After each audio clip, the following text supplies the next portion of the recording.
Hi everyone, imagine एक ऐसी दुनिया जहां पेंटिंग्स बोलती थी, जहां एक छोटी सी मिनिएचर पेंटिंग में पूरा महल, जंग के मैदान और जिंदगी के सीन समा जाते थे। आज हम चलेंगे 16th सेंचुरी के मुगल दरबार में, जहां इमेजिनेशन, कलर्स और हिस्ट्री ने मिलकर एक नया इरा ला दिया, the Mughal school of miniature painting.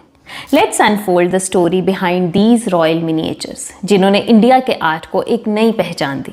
चलिए शुरू करते हैं इसके ओरिजिन एंड डेवलपमेंट से। जैसा मैंने आपको राजस्थानी और पहाड़ी का एक हुक लाइन या starting line for your origin and development answer the थी, वैसे ही मैं आपको मुगल्स का भी एक स्टार्टिंग पॉइंट दे देती हूँ, सो दैट अगर आपको आंसर लिखना पड़ा तो आप एक अच्छी स्टार्टिंग कर सकते हैं। So will start our Mughal answer, the origin and development of Mughal painting like this. Mughal miniatures are small, brightly colored, highly sophisticated, detailed composition, which are the blend of Islamic, Hindu and European visual culture and aesthetics. These were mostly used to illustrate manuscripts and art books. ये तो हमने राजस्थान में भी पढ़ा है कि miniature में बने ही ऐसा बुकलेट्स की फॉर्म में मैन्यूस्क्रिप्ट्स हैं जिनमें पेंटिंग्स बनी हैं, फोलियोज लगे हैं। सो इसका टाइम पीरियड रहा 16 to 19th सेंचुरी 8। ये लर्न कर ले, अंडरलाइन कर ले। इन्फ्लुएंस में जैसे मैंने अभी बोला, पर्शियन आर्ट का, इंडियन आर्ट का, यूरोपियन आर्ट का। इंडियन आर्ट हुआ राजस्थान, पर्शियन क्योंकि वहाँ से आए थे, और यूरोपियन उन लोगों का आना जाना था क्रिश्चियन मिशनरीज का इनके कोर्ट में, सो उसका इन्फ्लुएंस था। बाकी जो हमने स्कूल्स पढ़े हैं अभी तक, उनको हमने सब स्कूल्स के हिसाब से पढ़ा है, लेकिन इसको एम्परर्स के टाइम पीरियड के हिसाब से पढ़ेंगे क्योंकि ये उस हिसाब से ये स्कूल चला। तो सबसे पहले आपको क्या समझना है, chronological order of their rulers. So let's quickly see Mughal rulers जिन्होंने इस स्कूल को एक शेप दी, क्योंकि कोर्ट आर्ट था और ये टोटल उन्हीं के अंडर ही ये डेवलप हुआ, उन्होंने ही ये काम करवाया। तो सबसे पहले बाबर रहा जो भारत आया, फिर हुमायूं, अकबर, जहांगीर, शाहजहां, औरंगजेब। अब इनको हम थोड़ा थोड़ा डिटेल में पढ़ लेते हैं। तो फर्स्ट आता है बाबर का पीरियड। कहानी की तरह सुनना, पहला मुगल एम्परर था, तैमूर फैमिली से था और वो खुद एक पोएट और म्यूजिक लवर भी था। आर्ट में इंटरेस्ट था उसको, कुछ कुछ पेंटिंग्स उसके टाइम पे बनी हैं, और उसके टाइम पे बेहजाद नाम का एक चीफ पेंटर था जिसने बहुत अच्छा काम किया था और जिन्हें बाद में रफ़ाइल ऑफ ईस्ट की उपाधि भी दी गई थी। MCQ में अगर आ जाए तो रफ़ाइल ऑफ ईस्ट थे बेहजाद। सेकेंड हुमायूं का पीरियड आता है। एक्चुअल यहाँ से मुगल आर्ट का या मुगलों का आर्ट के प्रति प्यार शुरू हुआ था। हुमायूं ने पर्शियन आर्टिस्ट ख्वाजा अब्दुल समद और मीर सैयद अली, ये दो आर्टिस्ट थे जिनको वो भारत लेके आया था, और इन दोनों ने इंडियन आर्टिस्ट को ट्रेन किया अर्ली मुगल पेंटिंग्स के लिए। दे इन्फ्यूज्ड पर्शियन इन्फ्लुएंस, जो उनका अपना आर्ट था, इन द पेंटिंग्स, जो हमारा इंडियन आर्ट था, जो राजस्थानी था। सो ये दोनों का ब्लेंड हुआ, एक नया फ्यूजन, एक नया स्टाइल डेवलप हुआ। They created several painting albums. उन्होंने दास्तान अमीर हमजा बनवाई, जैसे उस जैसा ग्रैंड मैन्यूस्क्रिप्ट बनवाया जिसमें 1400 से भी ज़्यादा इलास्ट्रेशंस थी, which was later finished under Akbar. यहाँ से मुगल मिनिएचर का फाउंडेशन स्ट्रॉन्ग हुआ। सो सेकेंड था हुमायूं। अब थर्ड टाइम पीरियड किसका रहा, अकबर का, जिसे हम मुगल मिनिएचर्स का गोल्डन फेज कहते हैं, गोल्डन टाइम पीरियड कहते हैं। अकबर रेन एक ब्लेंड था पर्शियन और इंडियन स्टाइल का, with key features including strong emphasis on realism and naturalism। बहुत मतलब रिफाइंड काम, रियलिज्म का मतलब बहुत ध्यान रखते थे ये लोग। अकबर के टाइम पे जो आर्ट को नया आयाम मिला ना, वो मैचलेस था। ही एस्टैब्लिश्ड अ रॉयल स्टूडियो, तस्वीर खाना डिपार्टमेंट बना दिया उन्होंने, एंड पेट्रोनाइज्ड आर्टिस्ट्स। जो उसने सेपरेट डिपार्टमेंट बनाया, उस वजह से बहुत ग्रोथ हुई आर्ट में, और ख्वाजा अब्दुल समद को उसका हेड बना दिया।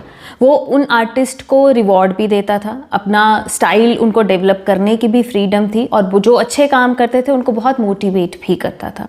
डाइवर्स थीम्स बने हैं जिनमें portraiture, mythology, Islamic themes, war themes, सब कुछ इस तरह का काम हुआ है। फेमस मैन्यूस्क्रिप्ट्स में हम बात करें तो अकबरनामा, रज़्मनामा जो महाभारत है, रामायण, अनवर सुनहली जो पंचतंत्र की कहानियां हैं, हमजानामा, और हम कह सकते हैं कि आर्ट और कल्चर दोनों का परफेक्ट ब्लेंड हुआ है अकबर के टाइम पीरियड में। ये कुछ मैन्यूस्क्रिप्ट से नाम इसलिए दे दिए गए हैं कि बाय चांस MCQ या कभी ओरिजिन में आपको लिखने पड़ जाए तो लर्न कर लीजिएगा। फिर आते हैं जहांगीर के टाइम पीरियड में। जहांगीर को द नेचुरलिस्टिक किंग कहा जाता था। उसने मुगल पेंटिंग को और रिफाइनमेंट की तरफ ले गया और detailed natural look they the. Birds, animal, unusual flower, portraits were the essence of his time. उन्हें बर्ड्स, एनिमल्स और नेचर से बहुत प्यार था।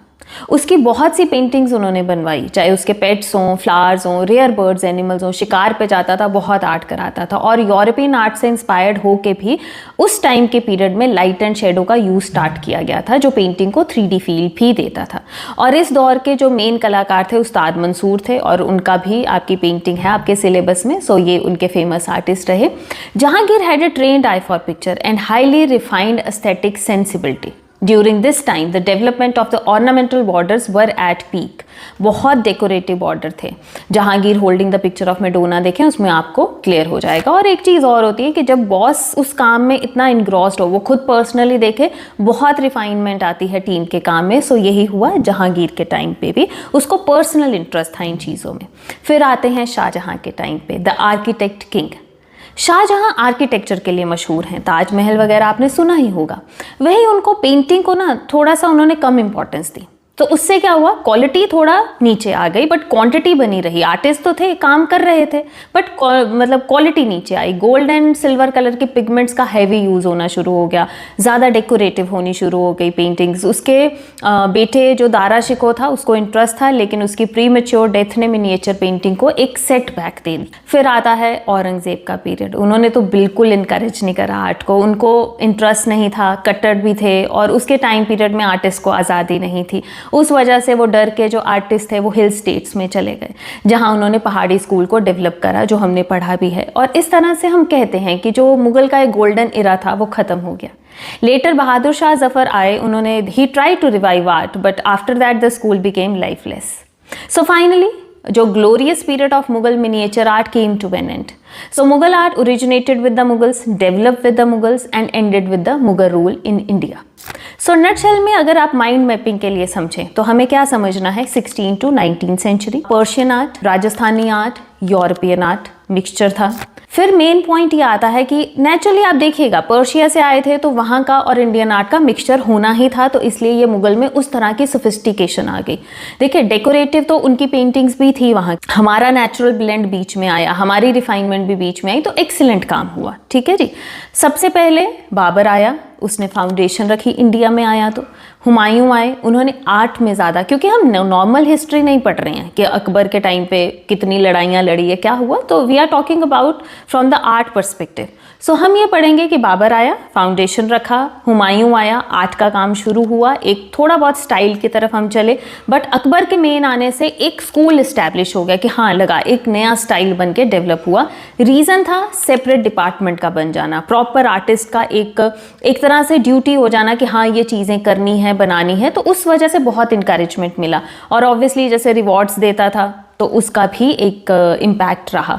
फिर जहांगीर आए, जहांगीर ने भी बहुत पेट्रोनेज दिया आर्ट और आर्टिस्ट को, बहुत काम कराता था और इतना ट्रेंड आई थी कि हमने पढ़ा है कि जहांगीर बता देता था कि इसके कैलीग्राफी किसने लिखी है, इसका पोर्ट्रेचर किसने बनाया है और ये बर्ड या एनिमल किस आर्टिस्ट ने पेंट किया है। ये तभी पॉसिबल है जब एम्परर या राजा इतनी इन्वॉल्वमेंट रखता हो। जैसे कि आपको पता है कि मिनिएचर्स में एक मास्टर आर्टिस्ट होता है और उसके अंडर टीम होती है जो ये पेंटिंग्स बनाते थे, और कुछ पेंटिंग्स उन आर्टिस्ट के सिंगल भी हैं जो आप नाम पढ़ते भी हैं। ठीक है।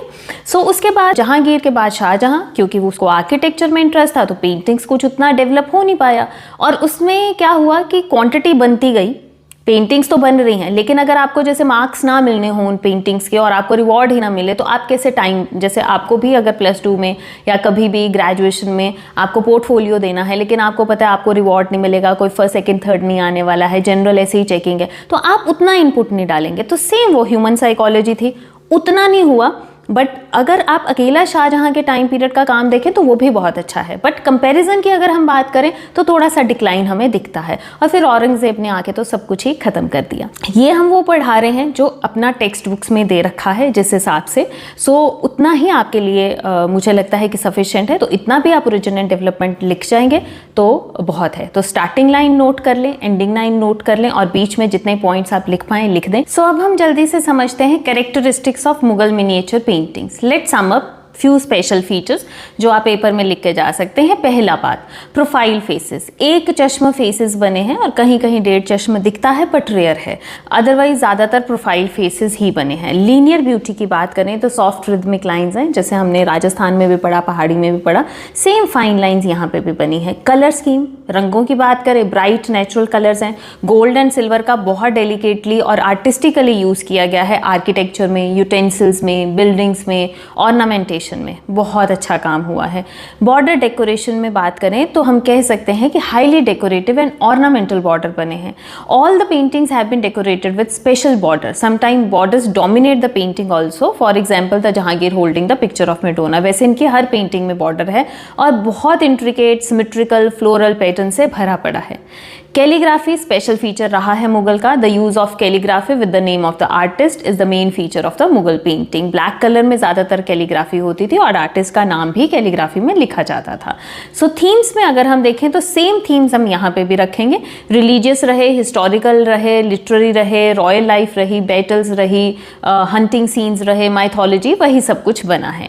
सो नेचर डिपिक्शन में ट्रीज, रिवर्स, एनिमल्स, डिटेल्ड, मतलब जैसे मैंने बताया कि जहांगीर को इन सब चीज़ों में बहुत इंटरेस्ट था, फ्लोरा फौना में, तो उसके टाइम पे तो और भी बेहतर लैंडस्केपिंग हुई है, नेचर बनी है।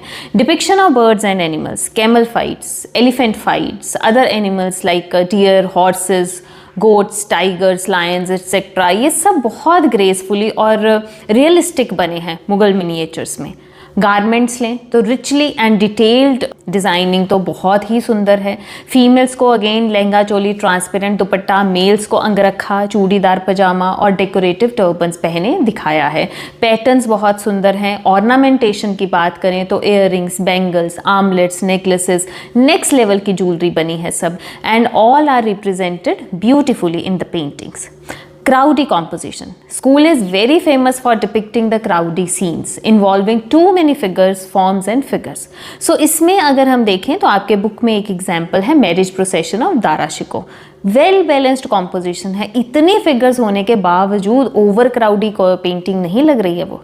सो निम्बस हेलो, ये भी एक इन्हीं का ही स्पेशल फीचर है, उनको सुप्रीमेसी रॉयल किंग्स का दिखाने के लिए। जैसे हम लोग अपने भगवान के पीछे वो हेलो बनाते थे, तो वो अपनी पार दिखाने के लिए उन्होंने वो हेलो, वो चक्रा अपने राजाओं के पीछे उनकी रॉयल्टी और सुप्रीमेसी दिखाने के लिए बनाया है। सो ये कुछ कैरेक्टरिस्टिक्स हैं जो आप लिख के जा सकते हैं। बेटा ये कॉमन कैरेक्टरिस्टिक्स ही हैं, अगर आप एक बार लर्न कर लेंगे तो आप राजस्थानी में भी लिख सकते हैं, पहाड़ी में भी लिख सकते हैं, मुगल में भी लिख सकते हैं, डेक्कन में भी लिख सकते हैं।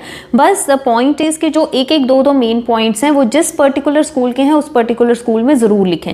जैसे मैंने यहाँ बॉर्डर्स पे बहुत स्ट्रेस दिया है, जैसे मैंने यहाँ आपका कैलीग्राफी पे स्ट्रेस दिया है, रॉयल स्प्लेंडर पे स्ट्रेस दिया है कि इनकी इन चीज़ों पे, ये शानो शौकत पे, और जैसे पेंटिंग्स जो बनाई जाती थी ना, दे वर वेरी पर्टिकुलर कि जिसका जो सीटिंग अरेंजमेंट है वो भी उसी तरह से रहे, आर्किटेक्चर, उनका यूटेंसिल्स, एवरीथिंग। सो ये बहुत पर्टिकुलर थे मुगल राजा उन चीज़ों में, तो इनकी पेंटिंग्स में भी वो चीज़ें हमें दिखती हैं। और ये हैं कुछ कैरेक्टरिस्टिक्स ऑफ मुगल। अब हम पढ़ते हैं आपके सिलेबस में जो पेंटिंग्स हैं। सो अब हम समझते हैं पेंटिंग्स को। So our first painting is the Krishna lifting mount Govardhan, जो अकबर के टाइम पीरियड की पेंटिंग है। मिस्किन इसके आर्टिस्ट हैं, water colour, tempera, medium and technique है, and the time period is 1585 to 90 AD।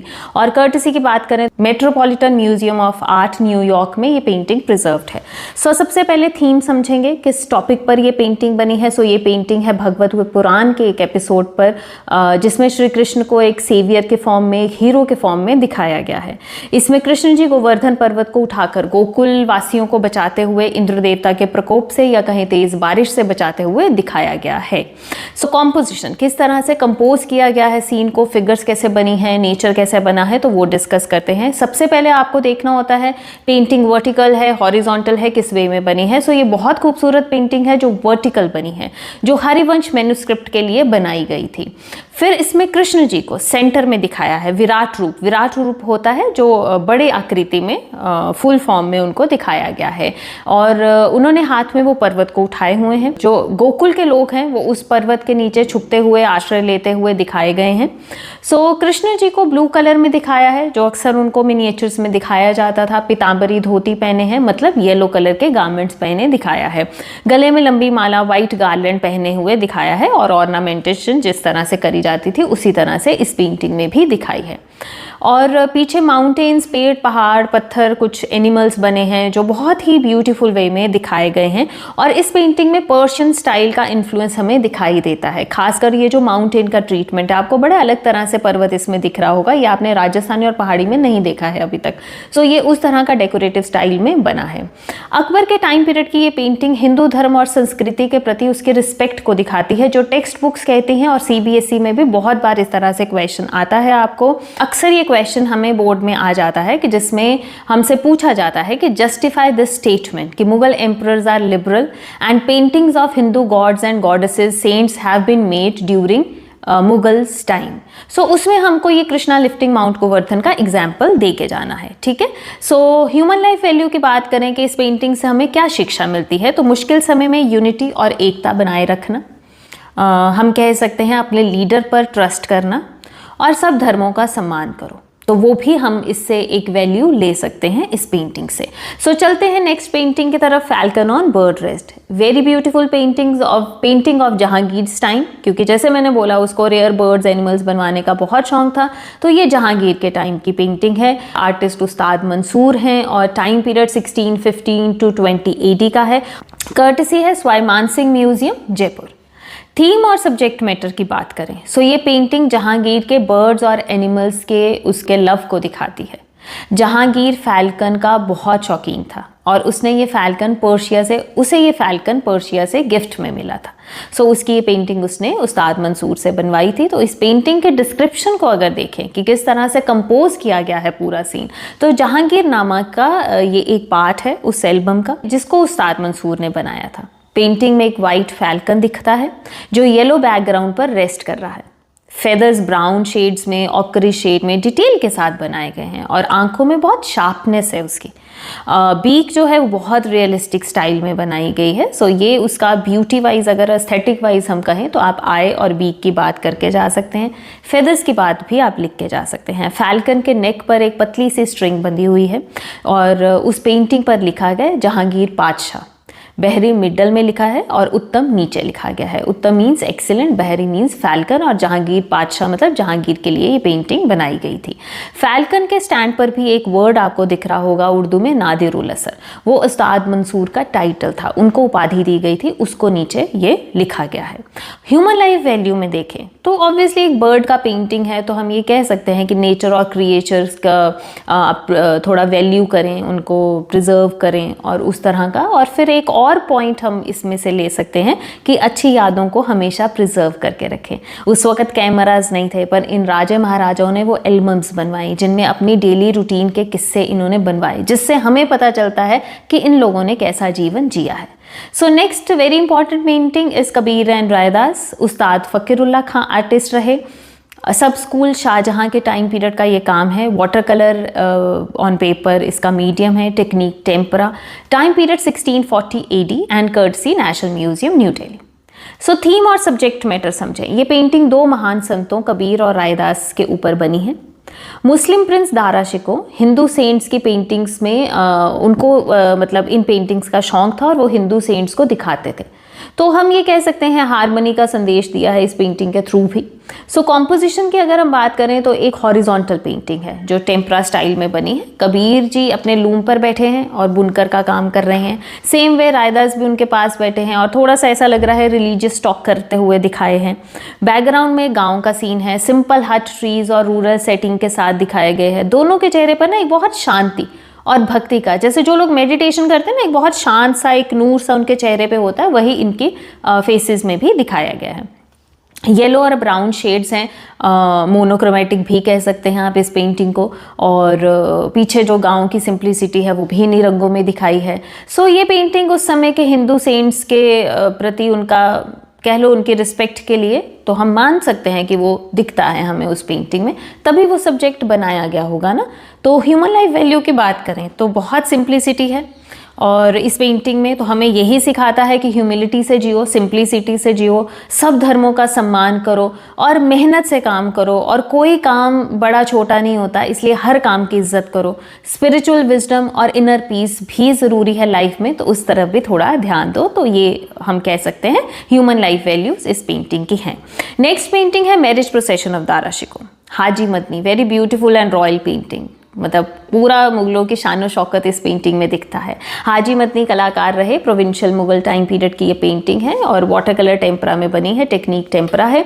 Time period 1740 to 50 AD का है, courtesy national museum new Delhi. और थीम की बात करें तो ये पेंटिंग एक हिस्टोरिकल सीन है। हिस्टोरिकल कैसे हुआ बच्चा? क्योंकि दारा शिकोह की बारात दिखाई गई है, एक शादी का सीन है, मुगलों के शादी, तो उस सेलिब्रेशन को ये पेंटिंग दिखाती है। कॉम्पोजिशन किस तरह से सीन कंपोज किया गया है, तो naturally it's a crowdy composition.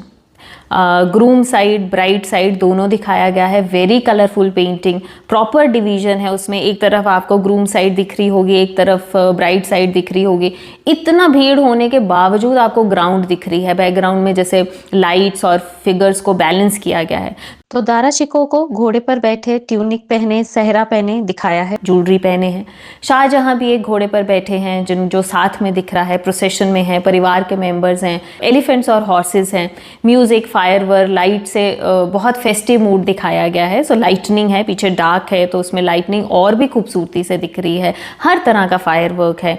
तो ब्राइड साइड में कैंडल्स पकड़े हुए उनका वेलकम करते हुए दिखाए हैं। गोल्ड एंड सिल्वर कलर को बहुत अच्छे से यूज़ किया गया है, वेल बैलेंस्ड। और डिटेल्ड ज्वेलरी और कॉस्ट्यूम्स के आप डिज़ाइनिंग देखना, ज़रा जूम करके इस पेंटिंग को देखना एक बार, बहुत ज़बरदस्त काम है। गज़ब के पैटर्न्स बने हैं, एक डांसिंग बॉय बीच में दिखाया गया है। और ये जो पेंटिंग है ना, प्रोविंशियल मुगल टाइम पीरियड की है, उसकी एग्जाम्पल हम मान सकते हैं। अब आते हैं इस पेंटिंग की ह्यूमन लाइफ वैल्यू पे। तो फैमिली, यूनिटी, रिस्पेक्ट, मतलब फैमिली में यूनिटी और रिस्पेक्ट ज़रूरी है, तो उसको आप ले सकते हैं इसमें, उसके बारे में लिख सकते हैं। गेस्ट को वार्मली वेलकम करना, उसका आप लिख सकते हैं। और हर फंक्शन में एक डिसिप्लिन और एक डेकोरम को मेनटेन करना, वो भी हम लिख सकते हैं। सो ये है नटशल में उन पेंटिंग्स के बारे में जो आपके सिलेबस में है। बहुत डिटेल्ड में आपको इन पेंटिंग्स को समझना है तो सिंगल वीडियो भी इन पेंटिंग मेरे चैनल पे है, तो आप वहां से भी समझ सकते हैं। और पूरा चैप्टर 1 गो में एक वीडियो में समझना है तो ये सफिशिएंट है आपके लिए, आपके बोर्ड एग्जाम के लिए। इसके बाहर का कोई क्वेश्चन आपको नहीं आएगा क्योंकि हर चीज हमने कवर की है। सो अगर आपको कोई भी फिर भी लगता है कि आपको कोई पॉइंट रह गया है जो क्लैरिटी नहीं हुआ है, so you can write me in the comment section, I will revert you back. एक चीज और कि जैसे हमने अभी मुगल पढ़ा है, तो मुगल का आपको क्या करना है कि एक आप टेबल भी बना के रख सकते हैं माइंड मैपिंग के लिए। जैसे सबसे पहले 16 to 19 सेंचुरी आपका टाइम पीरियड हो गया। फिर हमने ये पढ़ा क्योंकि ये लोग पर्शिया से आए थे, तो ध्यान से, मतलब मैं वही कहती हूँ, रट्टा नहीं मारना है, लॉजिकली इन चीज़ों को समझो।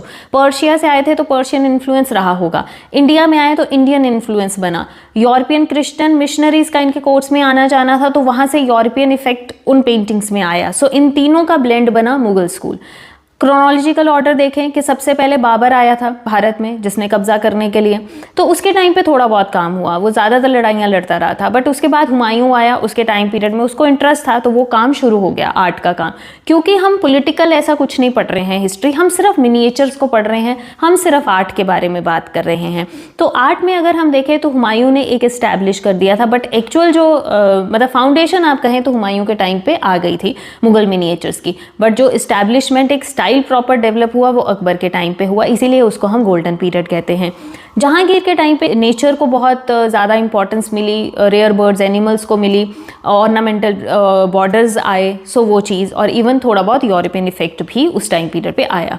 शाहजहां आर्किटेक्ट किंग थे, आर्किटेक्चर में शौक था, उस वजह से पेंटिंग्स को वो इतना पेट्रोनाइज कर नहीं पाए। सो उस वजह से हल्का सा डिक्लाइन हमें दिखता है, and excessive use of gold and silver जो कि हमें उन पेंटिंग्स में दिखता है।